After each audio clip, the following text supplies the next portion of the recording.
चलिए अपन न्यूमेरिकल देखते हैं। न्यूमेरिकल क्या दिया गया है इसे थोड़ा ध्यान दीजिए। बोला गया है कि what will be the acceleration due to gravity on surface of moon. बोल रहा है कि जो मून है उसके सरफेस पर ग्रेविटेशनल एक्सेलरेशन कितना होगा। ठीक है, इसके बाद बोला है compare this value with the acceleration due to gravity on earth. Earth पे जो ग्रेविटेशनल एक्सेलरेशन उससे कंपेयर करिए। Mass of moon is 7.4 into 10⁻22 kg। Radius of moon is 1740 kilometre ये दिया गया है। ठीक है, चलिए समझिए यहाँ पे। अब अगर हम बात करें यहाँ पे तो हम बोलेंगे, देखिए ये बोला गया है कि जैसे ये मून है, ठीक है, और इसका मास हम मान लेते हैं कि mm है, मास ऑफ मून। रेडियस है rm, ये रेडियस ऑफ मून ये मान लेते हैं। ठीक है, हमसे g की वैल्यू पूछ रहा है, तो देखिए g की वैल्यू जैसे मास ऑफ अर्थ रखते थे वैसे ही हम रखेंगे मास ऑफ मून। तो इसे हम लिख सकते हैं gravitational acceleration on moon is equals to g फिर m mass of moon upon, अगर देखा जाए कि उस ऑब्जेक्ट को जैसे मून के ऊपर रखा गया है तो रेडियस यानी डिस्टेंस ही होगी, यानी rm का स्क्वायर। ठीक है, तो ये तो हमारा फॉर्मूला बन गया।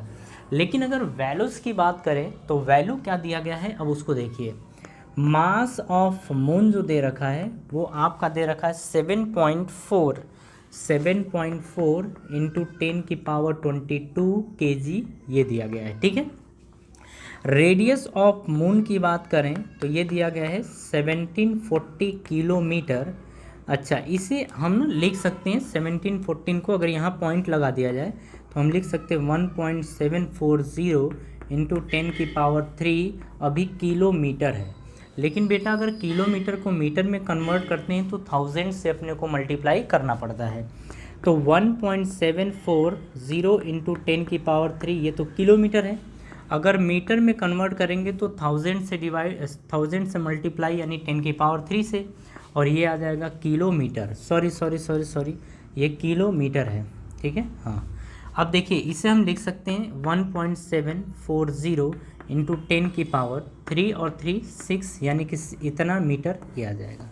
ठीक है, ये है आपका रेडियस ऑफ मून। अब सारी वैल्यूज उठा के यहाँ पुट करें तो gm की जो वैल्यू आ जाएगी वो आएगी, g की वैल्यू 6.67, ये यूनिवर्सल कांस्टेंट है, ये जो रहेगा वही रहेगा, इसमें अपन कोई हेरा फेरी नहीं कर सकते। ठीक है, तो इतनी बातें आप ध्यान रखिए। अब देखिए ये आ गया इंटू 10⁻11 ये हो गया। मास ऑफ मून की बात करें तो 7.4 इंटू 10⁻22 kg अपॉन, अगर रेडियस की बात करें तो ये देखिए दिया गया है 1.740 इंटू 10⁻6 का होल स्क्वायर ये लिख देंगे। ठीक है, चलिए अपन इधर मिटाते हैं और यहाँ पे देखते हैं।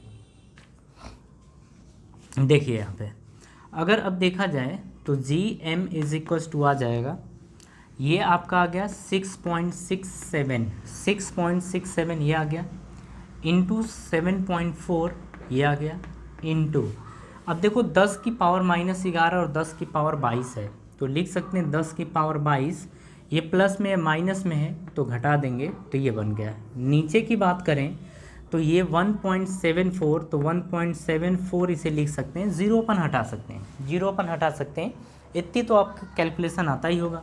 इंटू 1.74 इंटू 10⁻6 है तो इसे लिखेंगे 10⁻6 इंटू 10⁻6। ठीक है, थोड़ा इसे अपन कट करें तो 10⁻6 और 10⁻6 क्या 10⁻12 होगा? बिल्कुल होगा।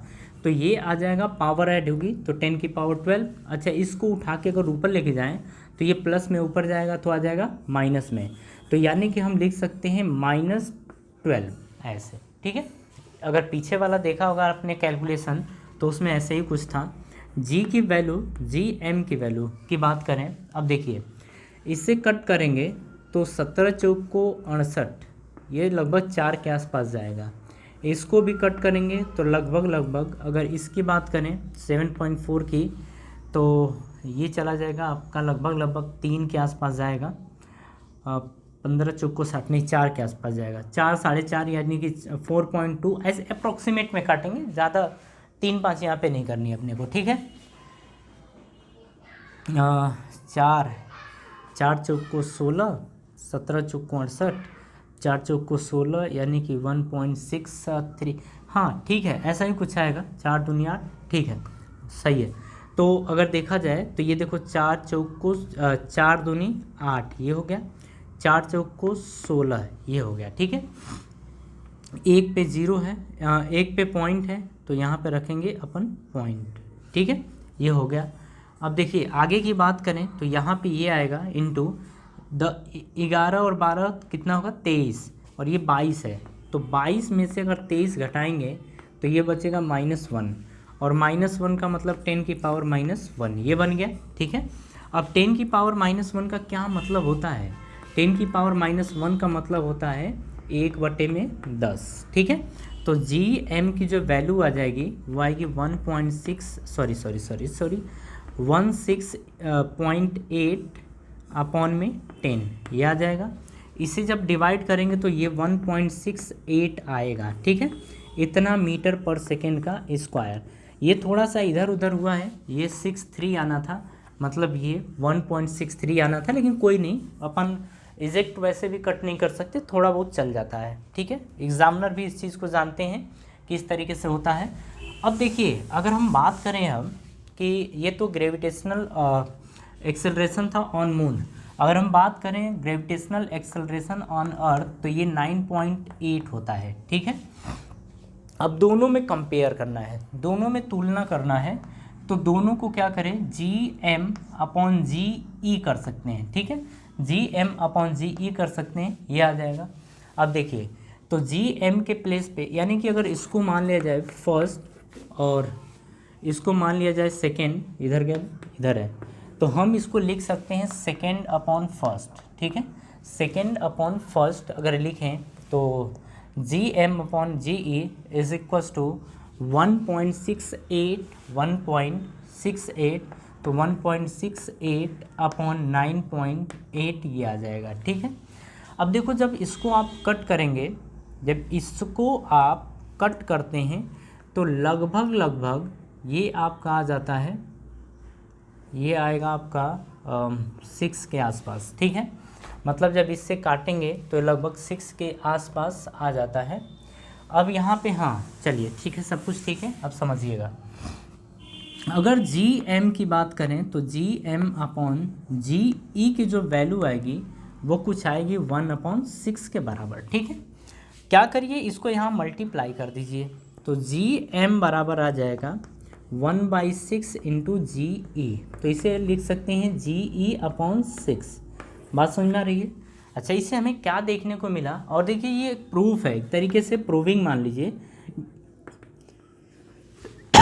सॉरी, ये एक तरीके से प्रूविंग होता है। कैसे, अगर हम नॉर्मली ये चीज़ समझिएगा, होता क्या है कि बोला जाता है कि जो मून है, मून के ऊपर आदमी का मास आदमी का वेट कम होता है कि बढ़ता है, तो कम होता है। वो कैसे कम होता है, वो इसी तरीके से कम होता है कि जो अगर हम बात करें वेट की तो वेट होता है मास इंटू जी, m/g, लेकिन अर्थ पे तो g होता है, लेकिन अगर मून पे देखा जाए तो g/6 हो गया।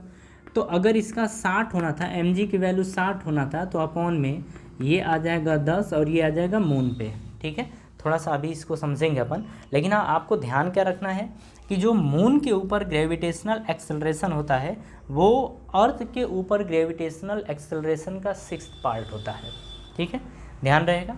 चलिए तो ये कंपैरिजन था और इसे हमने देखा इस तरीके से क्वेश्चन को सॉल्व किया जाएगा, ठीक है। चलिए अगर ये चीज़ आपको समझ में आ गई तो नेक्स्ट क्वेश्चन की तरफ अपन मूव करते हैं। नेक्स्ट क्वेश्चन भी अच्छा क्वेश्चन है। दिया गया है कि a body of mass 10 kg falling towards the surface of earth freely with acceleration 9.8 metre per second का square, what will be the acceleration produced in a body of mass 5 kg falling freely toward the centre of earth, ठीक है। तो हमसे normally बात कर रहा है जी की, ठीक है, कि जी की वैल्यू क्या होगी। अब देखिए यहाँ पे क्या बोल रहा है कि अ बॉडी ऑफ मास, जो मास है बॉडी का वो दे रखा है 10 kg, ये दे रखा है। बोल रहा है कि ये अर्थ सरफेस की तरफ फ्रीली फॉल हो रहा है और इसके पास एक्सेलरेशन, जो एक्सेलरेशन है यानी ग्रेविटेशनल एक्सेलरेशन, वो 9.8 मीटर पर सेकेंड का स्क्वायर है, ऐसा बोला जा रहा है, ठीक है। तो ये पहला केस था। दूसरा क्या बोल रहा है, अच्छा बोल रहा है कि जब इसको फ्रीली, इस मास को फ्रीली छोड़ा जा रहा है तो वो उसके ऊपर जो एक्सेलरेशन लग रहा है वो 9.8 लग रहा है, ठीक है। आगे बोल रहा है कि what will be the acceleration produce in a body of mass 5 kg। एक दूसरा है, ये फर्स्ट केस ले लीजिए, सेकेंड केस ले लीजिए। सेकेंड केस में मास बोल रहा है कि 5 किलोग्राम का है, ठीक है। आगे देखिए क्या बोल रहा है, बोल रहा है कि falling freely towards the centre of अर्थ। बोल रहा है कि सेंटर ऑफ अर्थ की तरफ अगर ये आ रहा है तो बताइए जी की वैल्यू कितनी होगी। तो देखिए अगर हम बात करें अर्थ सरफेस की, अर्थ सरफेस की बात करें तो इसका मास होता है m_e, इसका रेडियस होता है r_e। अगर हम बात करें जी की तो जी होता है g mass of earth upon radius of अर्थ का स्क्वायर। बताइए यहाँ पे इसके मास को लिया गया है क्या, मतलब इस फॉर्मूले में इसका मास आ रहा है, नहीं आ रहा है। यानी कि जो g है वो है इंडिपेंडेंट ऑफ क्या, मास, यानी स्मॉल m के ऊपर g की वैल्यू डिपेंड नहीं करती है, इसीलिए g की वैल्यू ऑलवेज फिक्स होती है। यानी कि g की वैल्यू कितनी हो जाएगी, 9.8 मीटर पर सेकेंड का स्क्वायर। बात समझ में आ गई। चलिए अगर ये चीज़ समझ में आ गया तो नेक्स्ट क्वेश्चन की तरफ अपन मूव कर रहे हैं, ठीक है। चलो देखो क्या दिया गया है, बोल रहा है कि a planet has mass twice the mass of earth and radius half the radius of earth, what will be the acceleration due to gravity at its surface. Question समझिए ध्यान से। क्या बोल रहा है कि एक प्लेनेट है, ठीक है, एक प्लेनेट ये है और दूसरा आपका ये है, ठीक है। ये हम ले लेते हैं, ये अर्थ है, ये क्या चीज़ दिया गया है, अर्थ दिया गया है। तो ये मास of earth m_e, radius of earth r_e, ये हम प्लेनेट की बात कर रहे हैं। अगर मास की बात करें तो mp और ये आएगा rp। इतनी बात ठीक है, आगे समझिए। बोल रहा है इसमें कि a planet has mass twice mass of अर्थ। बोल रहा है कि जो mp है, जो mp की वैल्यू है वो 2 टाइम me है, मतलब मास ऑफ अर्थ का 2 टाइम है, ऐसा बोल रहा है, ठीक है। एंड रेडियस हाफ, मतलब जो rp है वो rp re का आधा है, ये दिया गया है, ठीक है। तो हमसे बोल रहा है कि बताइए इस पे ग्रेविटेशनल एक्सेलरेशन कितना होगा, कंपेयर करिए। तो अगर यहाँ पे देखा जाए g की वैल्यू, तो g की वैल्यू कितनी आती है, gme अपॉन re का स्क्वायर, ये आता है। इसको फर्स्ट इक्वेशन आप मान लीजिए, ठीक है। यहाँ पे जो ग्रेविटेशनल एक्सेलरेशन मिलेगा उसको g डैश आप मान लें, ठीक है। कहाँ से आ गया बेटा, हाँ, g डैश की वैल्यू की बात की जाए तो आप लिखेंगे g mass of this planet यानी mp upon radius of this planet यानी rp का स्क्वायर, ठीक है, ये आ जाएगा। अब सारी वैल्यूज पुट करें अपन, तो g के प्लेस पे आप g पुट करेंगे, mp के प्लेस पे 2me रखेंगे, तो इंटू 2me ये रखेंगे अपॉन, अब rp के प्लेस पे re/2 रखेंगे आप, ठीक है। तो यहाँ से रखेंगे re/2 का होल स्क्वायर, ठीक है, ये रखेंगे। ध्यान से आप समझिएगा इसको, ये 2 इधर लेके आए तो 2 टाइम gme अपॉन में आपका आएगा re का स्क्वायर, ये आएगा re का स्क्वायर अपॉन में ये 4 आ जाएगा, अपॉन में क्या आ जाएगा, 4 आ जाएगा, ठीक है। अब देखिए ऊपर वाले पोर्शन की बात करें तो ये अपॉन में 1 है, ठीक है, लेकिन नीचे वाले की बात करें re/2 ये पहले ही है, तो बीच का बीच में मल्टीप्लाई होता है और नीचे का ऊपर होता है, आप सबको पता है। तो g dash is equals to, अगर इसको ऊपर भेजा जाए तो 4 दूनी कितना हो जाएगा, 8। ऊपर क्या लिखा है, gme अपॉन re का स्क्वायर, ये लिखा है। इसको सेकेंड इक्वेशन मान लीजिए, ठीक है। तो हम क्या करते हैं, सेकेंड अपॉन फर्स्ट कर देते हैं। दरअसल ये एक तौर तरीका होता है, इसी तरीके से क्वेश्चन को सॉल्व करना पड़ता है, ठीक है। सेकेंड अपॉन फर्स्ट यानी जी डैश अपॉन जी की बात हो रही है, g dash upon g is equal to ji dash की वैल्यू कितनी है 8 time G M E upon R E का स्क्वायर, ठीक है।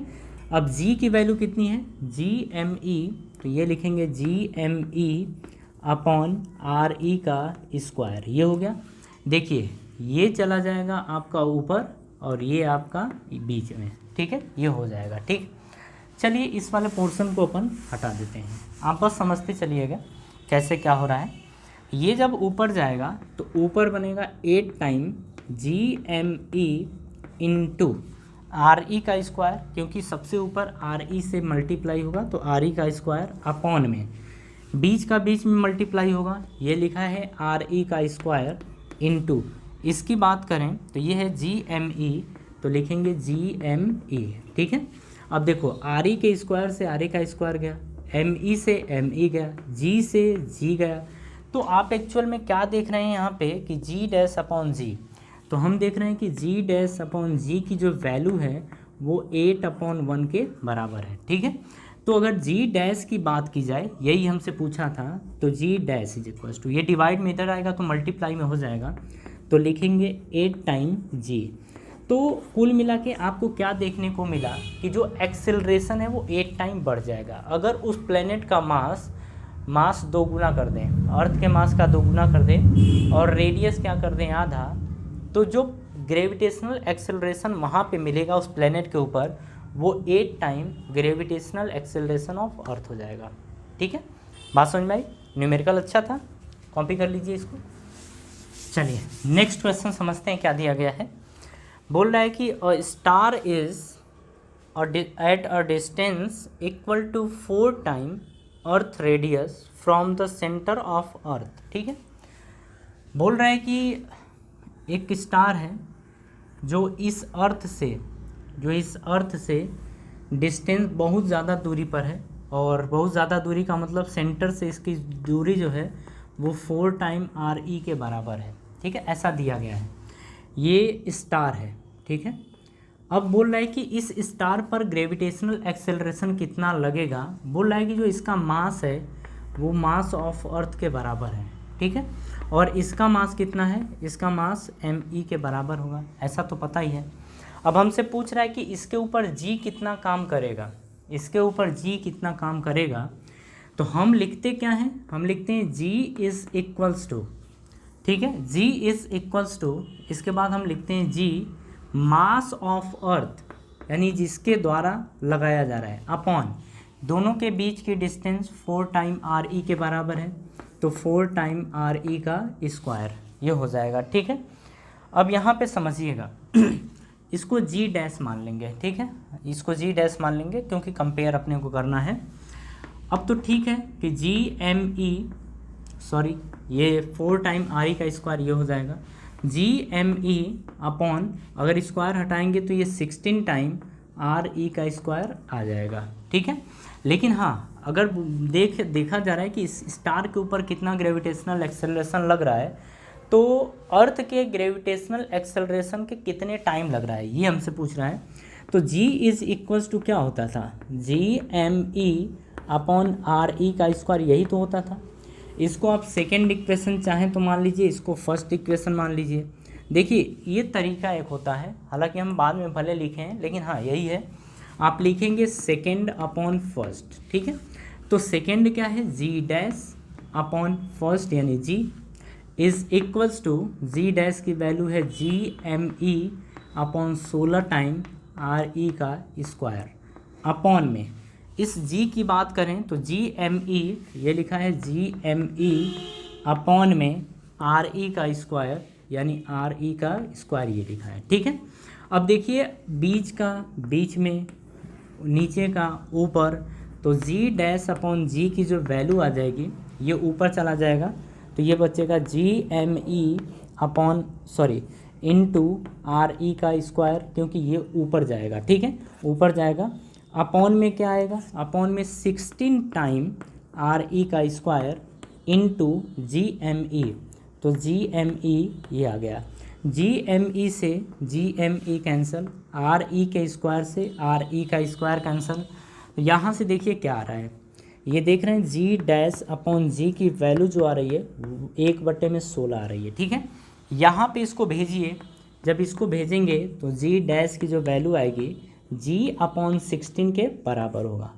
मतलब जो ग्रेविटेशनल एक्सेलरेशन इसके ऊपर लगने वाला है वो अर्थ के ग्रेविटेशनल एक्सेलरेशन का 16th पार्ट लगने वाला है, ठीक है। अगर यहाँ पे रखा जाए जी की वैल्यू तो 9.8/16 करेंगे तो ये 0. आपका आ रहा है 0.61 मीटर पर सेकेंड के स्क्वायर के बराबर ये एक्सेलरेशन आएगा, ठीक है। तो इसमें तो कोई डाउट है नहीं आपको, ठीक। तो देखिए आपको इसके बाद बोर्ड स्क्रीन पे एक क्वेश्चन दिखेगा, क्वेश्चन की पूरी प्रैक्टिस एक्सरसाइज दिखेगी, आप उस एक्सरसाइज को कर लेंगे, ठीक है।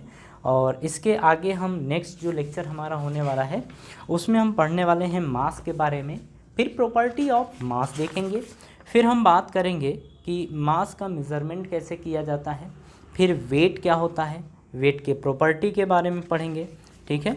फिर हम देखेंगे कि कोई ऑब्जेक्ट है जिसको मून पे लेके जाया जा रहा है तो वहाँ पे वेट कितना हो जाता है, ठीक है। इसके बाद हम कुछ न्यूमेरिकल्स करेंगे, ठीक है। और जब हमारा न्यूमेरिकल पोर्शन स्टार्ट होगा तो ये मानिए हम बहुत ही अच्छे अच्छे न्यूमेरिकल्स करेंगे, ठीक है। मतलब यहाँ पे इसके बाद न्यूमेरिकल कहाँ पे आता है, equation of motion for freely following body, इन सब चीज़ों के लिए आता है, तो हम वहाँ पे यूज़ करेंगे सारी चीज़ें। और उसके बाद हमारा आएगा इसमें से थोड़ा सा फ्लूइड का पार्ट आएगा, फ्लूइड का पार्ट जो आएगा उसको भी कवर किया जाएगा। उसके बाद हमारा ये चैप्टर ख़त्म होता है, ठीक है। तो थैंक यू।